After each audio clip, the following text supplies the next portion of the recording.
ఈ మధ్యకాలంలో మరొకడు ఉన్నాడు, అమ్మ తేజ అని. ఇతను మాయ మాటలకు అంతూ పంతు లేదు.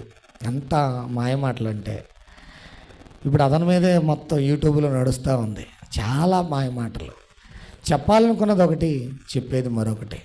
అంటే మనుషుల్లో గొప్పగా మారిపోవడానికి అండ్ మనుషుల్లో ఒక్కసారిగా ఇమేజ్ని తెచ్చుకోవడానికి అండ్ సంఘాన్ని త్వరగా పెంచేసుకోవడానికి ఇలాంటి మాయ మాటలు. ఎందుకంటే మనుషులు ఎలాంటి వారు? దురద చెవులు గలవాళ్ళు.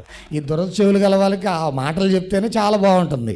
కనుక ఇలాంటి మాటలతోనే మనం త్వరగా అభివృద్ధిని సాధిస్తామని చెప్పి కొంతమందిని ఏం చేస్తారంటే ఇలాంటి మాయ బోధన ఎన్నుకుంటున్నారు. తప్పండి.